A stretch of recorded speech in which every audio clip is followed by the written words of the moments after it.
Hello students, welcome to A to Z পরীক্ষা। তো আজকে কিন্তু তোমাদের সঙ্গে খুব গুরুত্বপূর্ণ দুটো বিষয় নিয়ে আলোচনা করব, কোনো পড়াশোনা রিলেটেড নয়, পড়ার ভিডিও নয়। আজকে দেখো বিএড ভার্সেস ডিএলএড মামলার যে রিভিউ পিটিশন, এটা নিয়ে তোমাদের সঙ্গে কিছু তথ্য আলোচনা করব।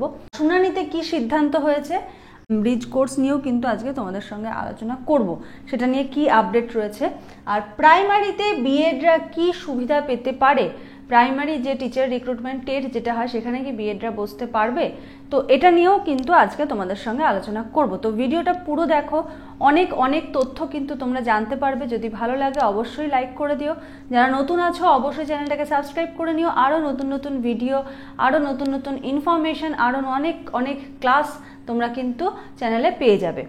তো দেখো, প্রথমে চলে আসছে national council for teacher education NCTE একটা পোস্ট করে। কি বলেছে দেখো পোস্টে, in compliance to the honourable supreme court of India's judgement dated 8/4/2024 এটা হলো ডায়েরি নাম্বার রয়েছে, the second meeting of the committee to design and develop 6 months bridge course with an appropriate norm and standard for the same was held on 16th July 2024 NCTE।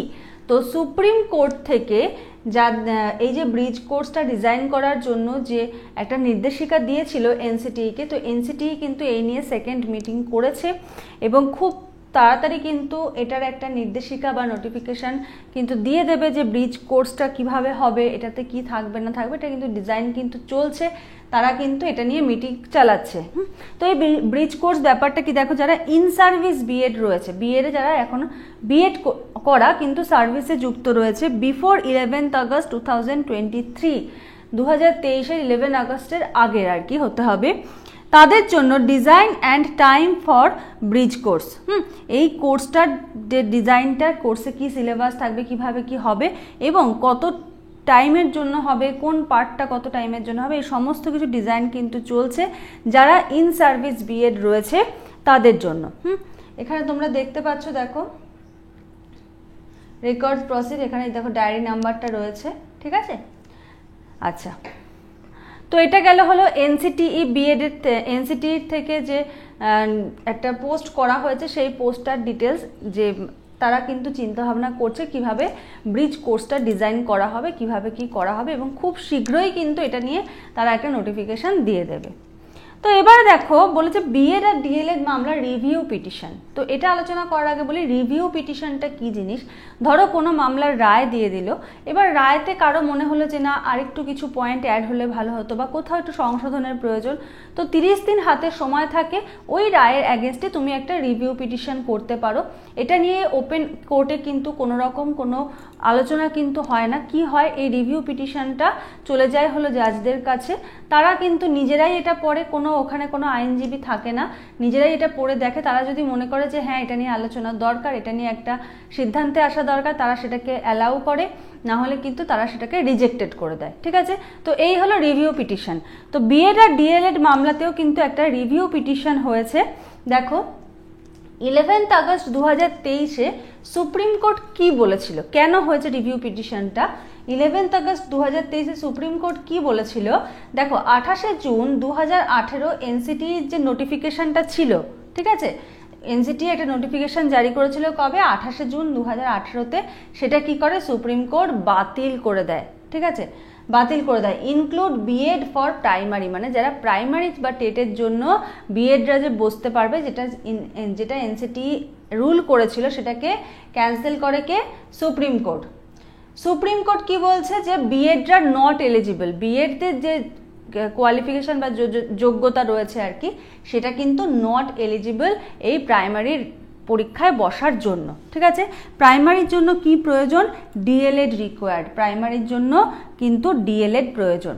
আচ্ছা, along with bridge course, যদি bridge কোর্সও থাকে তাহলেও কিন্তু সে প্রাইমারিতে বসতে পারবে না, bridge কোর্সের ক্ষেত্রেও কিন্তু সে কি হবে, সে কিন্তু নট এলিজিবল হবে, এটা কিন্তু সুপ্রিম কোর্ট থেকে বলেছে। এবার এটার অ্যাগেনস্টে দেখো diary number 38-315-2023 Devesh Sharma versus union of India, তিনি একটা পিটিশন ফাইল করেন ঠিক আছে, তিনি একটা পিটিশন ফাইল করেন। দেখো 27/7/2024 কিন্তু এটা লিস্টেড হয়েছে কোন জাস্টিসের আন্ডারে হয়েছে, দেখো honourable miss justice Bela M Trivedi and honourable mister justice Sudhanshu Dhulia.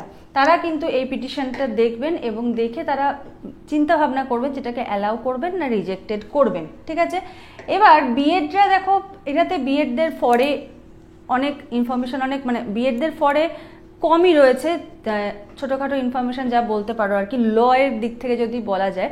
কিন্তু বিএডরা কি বলছে, এনসিটির ভুল যেটা, এনসিটির যে ভুলটা সেটার জন্য তারা কেন সাফার করবে। তো 2018 থেকে 2023 পর্যন্ত যারা বিএড করেছে তাদের জন্য যদি এই ইয়ারের মধ্যে যারা রয়েছে তাদের জন্য যদি কোনো কিছু চিন্তাভাবনা করা যায় যে ক্যান্সেল হওয়ার আগে যারা বিএড করেছে এই 18 থেকে 23 তাদের জন্য যদি কোনো কিছু চিন্তা ভাবনা করা যায়, সেটা কিন্তু বিএডরা এখানে প্রস্তাব রাখছে যতটুকু খবর পাওয়া যাচ্ছে। এবার এই লিস্টেড হওয়ার পরে এটা পেন্ডিং রয়েছে, এখন এটা লিস্টেড হয়, অ্যাপ্রুভ হয় না ক্যান্সেল হয় সেটা পরবর্তীতে কিন্তু জানা যাবে।